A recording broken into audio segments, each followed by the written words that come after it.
Hello, everyone. My name is Bonnie Vaughn. I am a staff member here at Retro Gaming Live TV. And today I have the absolute pleasure of speaking with Rebecca Utech. She is a senior development officer for the Citizens Climate Lobby. We're going to have a conversation here for a few minutes and kind of talk about what it is that she does and how y'all can help out. So Rebecca, how are you today? I'm doing great, Bonnie. Thank you so much for having me a part of this today. Absolutely, absolutely. We really do appreciate you joining us. So I want to just ask right off the bat so that people watching at home can understand what exactly is Citizens Climate Lobby? What do they do? Great question. So, Citizens Climate Lobby, or CCL, as you'll hear us say quite a bit, is a nonpartisan grassroots advocacy group. We empower people from every walk of life to educate their elected officials and the public about effective solutions to climate change. We have over 220,000 supporters across the United States. And in addition, our sister organization, Citizens Climate International, has chapters in 50 different countries around the world. Wow. So we are big. Yes. And what we do essentially is train and support everyday people like you and I to become active citizen lobbyists because we believe that it's critical and that if we are ever going to change the trajectory of carbon pollution, it will take a well-trained movement that is stronger than corporate lobbyists and partisans. It will take a diverse movement to ensure that our solutions resonate in every community and that no one gets left behind. And it will also take a welcoming movement to find common ground with people who are constantly told to oppose each other in this world. So our volunteers meet with their elected officials in their area, build relationships with their community leaders, and stay engaged throughout the process. And we won't stop until we've secured a livable, stable world. Absolutely. Well, that is a worthwhile cause indeed. Now, you had said right off the top that you are a senior development officer. Can you tell us a little bit about what your specific role with the Citizens Climate Lobby is? Yeah, I have the best job. My role is essentially to work with our volunteers and work with our donors to just build relationships and help them along their journey of being volunteers and donors with our organization and what that means, and empowering them to help support us whichever way makes the most sense to them. Excellent. Very good. Well, speaking of volunteers and donors, this feels like a fantastic segue into, the next question I wanted to ask you, which is why would we want to have a fundraiser about climate change? What would really be the main purpose, you would say, for doing something like this? Yeah, great question. There's really no better time to have a fundraiser for climate change. We are at a critical inflection point when it comes to reducing carbon pollution in the world and preserving a stable environment for ours and future generations. You may hear a lot of negative headlines that highlight things like the cost and the damages of climate change, and those are certainly real, but I think what people often miss is that we do still have time on this issue, and there are solutions available. So, a fundraiser is an effective and easy way to immediately make an impact so that we don't let the opportunity to make positive impact pass us by. Right. And my organization, Citizen Climate Lobby, is funded by grassroots donors like you. Mhm. So know that when you do participate in a fundraiser for climate change, you do make a difference. Yeah. Now, throughout the course of this marathon, we're going to have people making all kinds of very generous donations for your cause. But perhaps for people that are unable to make a financial contribution and would like to, or if maybe there are people that are able to make a financial contribution but would like to do even more, would like to go beyond that, what are some ways that people can just make a personal difference, or what efforts can they make to help you out with your cause and what you do with Citizens Climate Lobby? Yeah, so when you do make a donation to CCL, you make two big things happen. You build up a more robust citizenry, and you also help us to pass common sense bipartisan climate legislation. So your donations to CCL help us provide educational materials to ensure that our huge volunteer network has the information and training to be successful in their climate advocacy work. your donations pay for scholarships so that we are able to remove any financial barriers that may prevent someone from meeting with their elected official in Washington, D.C. And they also help to employ our regional directors who act as mentors and a support system to our volunteer leaders. All of these activities together really add up. And we've played a key role in passing 6 bipartisan laws so far, along with 5 different state laws on climate change. So your donations ensure that we're able to keep that momentum going. Excellent. You know, and I like the fact that you mentioned the bipartisanship specifically, because this is something that no matter what your political affiliation is, this affects all of us, not just here in this country where, you know, predominantly we are with our marathons and what we do with RGL TV, but all over the world.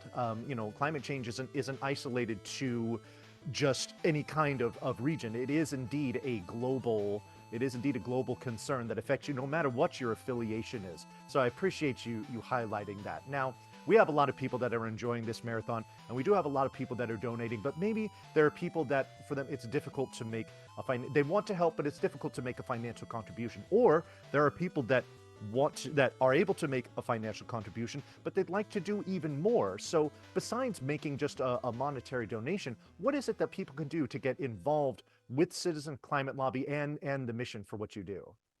Sure. So if you go to our website, which is citizensclimatelobby.org, and look in the top right-hand corner when you get to the page, you'll see things that you can do to take action right now. Besides making a donation, which is obviously a really powerful way to contribute, you can click a button that says Join Now to be invited to our weekly introduction call. You'll be able to connect with your chapter and online action teams. And the best part is that you don't need to have any prior lobbying experience. And you also don't need to be an expert in climate change to do these things. Our chapter leaders have a really robust set of tools and trainings to bring new volunteers up to speed on any areas that you want to learn more about. And by clicking the Take Action Now button, you'll actually also get a call script with the most relevant climate action in every month.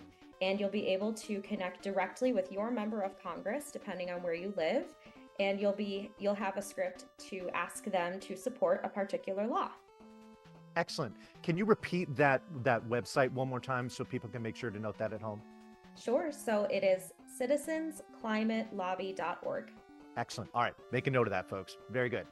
Well, that is all fantastic information there. I really appreciate you sharing all of that with us. Do have one last question for you. I mean, this is a retro gaming marathon here that we're doing. So I've got to know, Rebecca, what are some of your favorite retro video games? Great question. I, as a kid who got into video gaming in the early 90s, my earliest memories are playing on Super Nintendo with my brothers. Yes.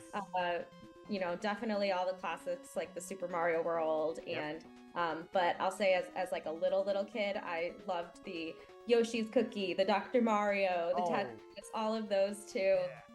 Just super fun. And then, you know, from there, getting into like N64 with the Mario Kart and the James Bond and getting into all of those. So yeah, I've got a lot of fond memories of playing SNES as a kid and continue to be a gamer today. So well, it's good to know that not only are you doing great things for the world and the climate and whatnot, but it's also great to know that you're one of us as well. Yes. So we appreciate Absolutely. that. Rebecca, again, thank you very much for taking the time to tell us about what it is that you do, what it is that these folks that are watching are raising money for. One last time, that website to make sure that people can visit there and find more information if they'd like. Sure. So just go to citizensclimatelobby.org and you'll be able to find everything that I spoke about today. Excellent. Really, Rebecca, thank you again, and I hope you have a wonderful day. Thank you so much, Vani. Good luck. Thank you.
Yo, Concakes here. Just want a quick shout out. We did get a donation there during our interview with the CCL.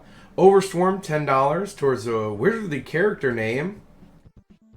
The name Chardcore, I like that. With the message, neat idea for an event, good luck, and Chardcore for the wizardry name. Yeah, all right. Thank you so much, Overstorm. I really appreciate that. Any more donations you get in, we'll read them all during the intermissions. So we'll kind of let the runners try and go through their games. I think if we get something huge, we'll probably jump on. But I'm going to turn it over to Ryan now, and I hope you all enjoy the marathon. Keep the donations coming, and thank you all so much.